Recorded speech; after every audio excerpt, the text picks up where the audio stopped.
Non, mais justement, le stratège, on va parler un peu de Neymar. Neymar, c'est le numéro 10 parisien. On voit de temps en temps que dès qu'il est un peu dos au mur, il commence à faire des fautes, il commence à s'agacer, il commence à s'énerver, il ne garde pas son calme. Est-ce que tu penses que justement, quand il est dos au mur, eh ben Neymar, malheureusement, il n'arrive pas, entre guillemets, à élever son niveau de jeu? Comme disait Polo, dans ces matchs-là, c'est les grands joueurs qui font la différence, parfois et même souvent.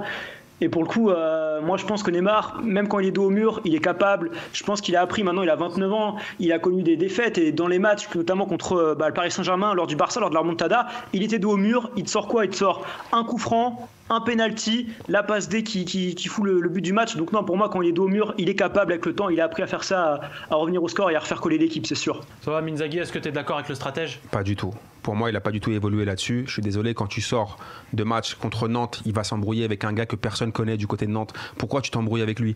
Contre Caen, en Coupe de France, il s'embrouille avec un gars. On n'en a rien à cirer. Contre Marseille, il s'embrouille au début contre Alvaro, c'est un autre problème. Mais au début, il a passé son temps à gaspiller son énergie, à sortir du match, à s'embrouiller contre des trucs Moi, je pense qu'il a un peu le syndrome de l'enfant gâté. C'est tellement un joueur qui est super fort, mais dès que ça tourne pas bien, regarde la preuve. Qu'est-ce qui s'est passé sur ce match-là? Bakker, même si certains disent que Mahrez n'a pas fait un bon match, moi j'ai vu en tout cas les crampons de Mahrez sur le corps de Bakker tout le match, toute la seconde mi-temps en tout cas. Et qu'est-ce qui s'est passé après? Neymar a même engueulé Bakker.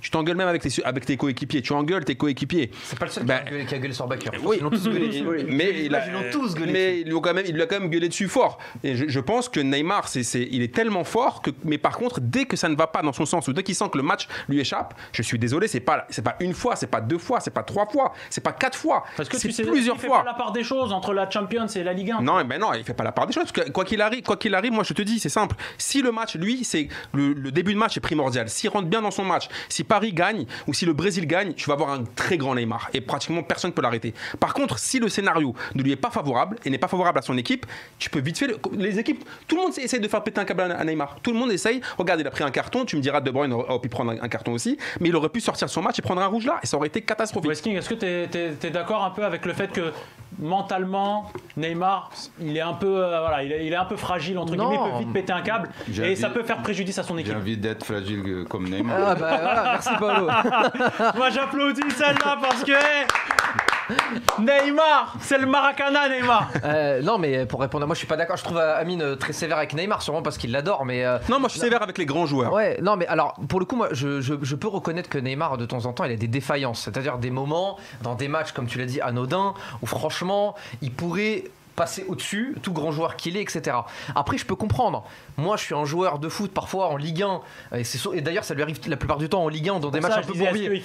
Dans des matchs bourbiers en Ligue des Champions, moi, j'ai jamais vu craquer, mais dans des matchs bourbiers, quand t'as un latéral qui s'essuie les crampons, t'as l'arbitre qui, dans un souci de rééquilibrer, à chaque fois ne siffle pas faute ou ne sanctionne jamais d'un carton, moi, parfois, personnellement, devant ma télé, je suis pas Neymar, je craque. Je me prends pas les coups, je craque. Comment je peux lui en vouloir à lui sur le terrain de pas craquer? Parce que lui c'est un joueur pro, moi. Mais oui, mais attends, c'est le joueur de son équipe. Moi pendant toute l'émission je te pousse frérot comme ça. À un moment donné tu vas. Je sais, je t'aime trop. Mais à un moment donné tu m'alignes, tu mets une droite et tu. Non quand même pas. Mais c'est normal. Après pour répondre à la question, moi je pense que ok il y a des défaillances, mais pour avoir un problème comme Paolo de toute façon il a résumé, il a dit j'aimerais avoir des problèmes comme lui. Là-dessus je suis pas d'accord. Au contraire, moi je trouve que Neymar c'est vraiment un mec, c'est un joueur des grands rendez-vous. Quand t'as des grands matchs, il a une capacité à ne jamais lâcher, à être un combattant, même parfois trop. Par exemple, moi je me rappelle la finale de la Ligue des Champions, tellement il s'est donné beaucoup plus que ses deux compères d'attaque, Di Maria et Mbappé, qu'à la 60e il était cramé. Tellement il s'est donné, il a fait le pressing, il s'est mis entre les deux joueurs, il jouait des coudes, qu'il s'est donné. Pour moi, au contraire, je pense que si on avait 11 joueurs, on a Marquinhos, pour moi qui a un mental fort, mais si t'avais, je dis 11 joueurs, mais j'inclus, il y en a qui l'ont déjà, mais si t'avais 11 joueurs avec le même mental que Neymar, moi demain, je regarde le match en slip. Est-ce que justement, Paolo, est-ce que Neymar, autour de lui, justement, est-ce qu'il peut être ce leader technique qui va nous ramener la qualif, face à City? Leader technique, oui. Après, ce que moi j'ai rejoint, ce qu'il parle, c'est que, en fait, ce qu'il vous parle, c'est que Neymar il choisit les matchs. Il choisit les matchs qui vont être bons et les matchs qui vont être moins bons. Ou il choisit les matchs qui, moi, je me concentre plus et je me concentre moins. Pour moi, c'est pas normal. À ce niveau-là, c'est pas normal. Il peut pas. Pour toi, il choisit ses matchs. Il peut pas. Non. Ce qu'on parle, c'est qu'il choisit ses matchs. Non? Ah oui. À partir du moment Sinon, où il y aura tu pas de joues débat. contre une équipe moins forte, qui a moins des joueurs connus et qui tu s'agace, qui tu s'énerve, ça veut dire que tu n'es pas prêt pour le match. Oui. Tu n'as pas se préparé pour ce match-là. Pourquoi? Parce que si tu vas jouer contre une équipe, on va dire que moi je suis une équipe et moi je vais jouer contre Neymar. La meilleure façon que moi je peux trouver de arrêter Neymar, c'est quoi? Il faut que moi j'y entre dedans. Voilà. Il faut que j'y entre dedans. Le jour que j'y entre dedans, j'y entre une fois, 2 fois, la 3e, il pète les plombs, moi j'y entre la 4e. Moi je sais que lui, il va être expulsé. Mais au lieu de lui être préparé à ça, il ne se prépare pas à ça. La première faute qu'il prend, qu'est-ce qu'il fait? La 2e, il garde le ballon encore. Pour qu'il dise, viens Voilà. donner encore. Comme en Coupe de France. Viens donner encore. Après, je pense que ça joue un peu dans le manque de respect vis-à-vis les adversaires, tout ça. Et après, entre guillemets, ça se protège. Parce que tu protèges le bon jeu, tu protèges, entre guillemets.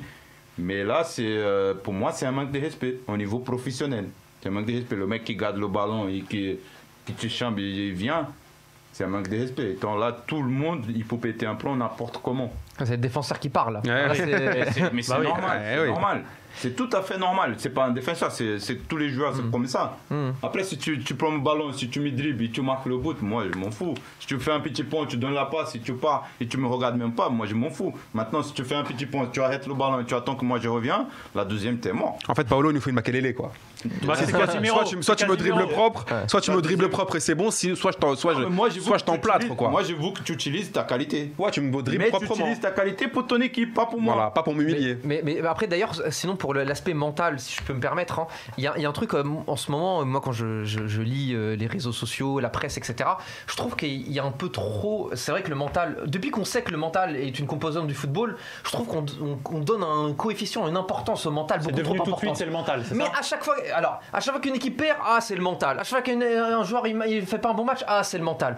Et il y a tellement de données dans le foot. On peut faire un bon match, on peut faire un mauvais match sans avoir des différences mentales. On peut faire un mauvais match parce que physiquement on est moins bien, parce que l'adversaire fait un meilleur match que toi. On peut faire un mauvais match parce que on s'est pas bien senti dans le dispositif tactique, parce que le déroulé du match fait que ça va pas bien. Mais il y a 1000 raisons de faire un mauvais match. Moi je l'ai vu par exemple, et surtout ce qui m'énerve, moi c'est l'argument les cojones, Non, ça, c'est un peu bidon. Il n'y a pas que ça dans le foot. Moi, le match que j'ai vu, la deuxième mi-temps, c'est pas un problème de cojones.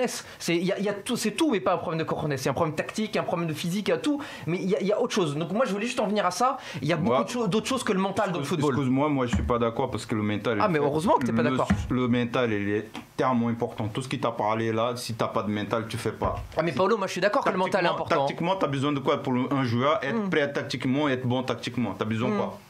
Pour que le joueur il soit prêt tactiquement, il soit bon. Je suis d'accord avec toi là-dessus. Non, mais je suis Pour d'accord. que le joueur il soit physiquement très fort. Justement, il Neymar. a besoin de quoi? Mais justement, Il Neymar. a besoin de se dépasser de soi. Se dépasser de soi, c'est vraiment du mental. Non, mais là-dessus, Paolo, moi je suis Mais d'accord Neymar, que c'est toi, hyper important. Paolo, j'ai une question. Est-ce que Neymar, toi en tant que coach, est-ce que tu peux compter sur lui, sur une demi-finale comme celle-ci, demain, face à City, en te disant, lui, je sais que pendant 90 minutes, il va sublimer l'équipe, il va aller chercher la Je victoire. pense qu'il faut compter, oui. Moi, je pense qu'il faut compter.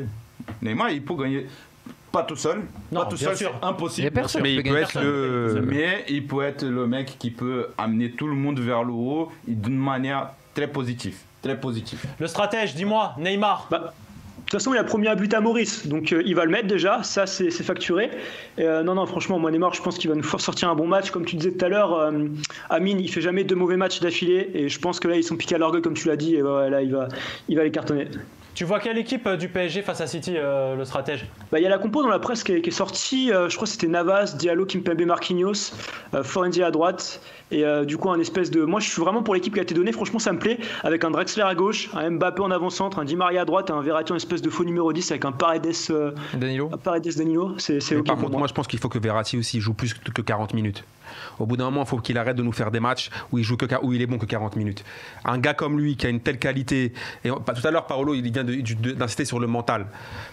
Combien de fois Verratti prenait toujours les mêmes cartons dans les matchs importants en Ligue des Champions? C'est que tu n'apprends pas de tes erreurs. Moi je pense que Verratti, vu le niveau qu'il a, S'il fait un match où il joue 90 minutes, Paris a de grands. Si, regarde, on dit là, si Neymar fait son match, si Verratti fait un match 90 minutes, bah, tu as déjà plus de chances. Même là, on oublie les pourcentages de 6-7%. Et tu te dis qu'il y a vraiment de grosses probabilités pour que Paris se qualifie. Ou au moins qu'il match Pour City. terminer là-dessus, est-ce que l'équipe est prête là?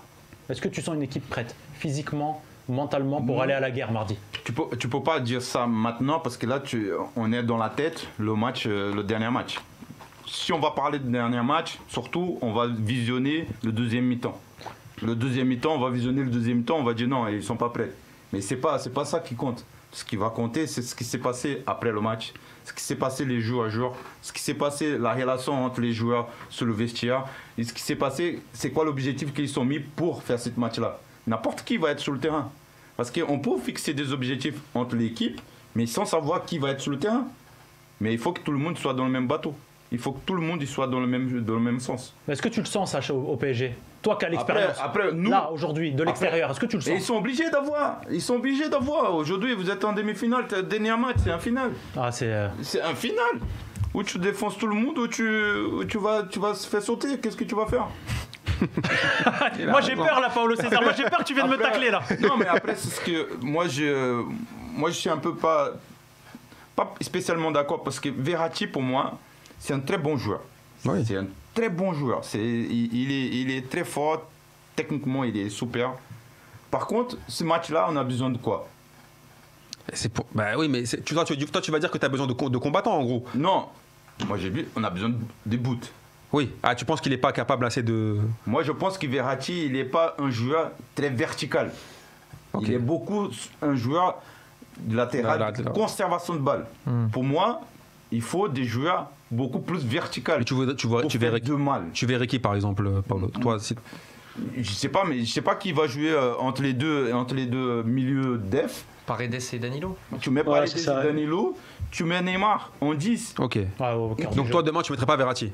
Moi, j'aimais pas. D'accord. Moi, tu mets Herrera peut-être à la place, non? Herrera, elle a fait une très belle passe en Ligue 1, il me semble, une passe magnifique pour Di Maria, je crois. Ça pourrait être aussi. Ça pourrait être Mbappé, ouais, c'est la spéciale. C'est exactement ce que stratège vient de dire.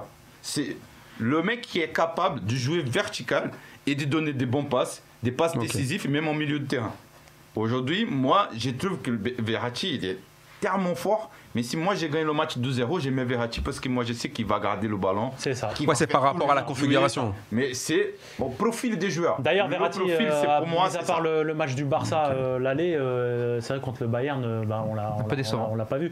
Les gars, on va finir sur ce beau débat. On sent que demain, ça va être le Maracana, Manchester City. Moi, je sens la tension sur ce plateau pour ce match légendaire.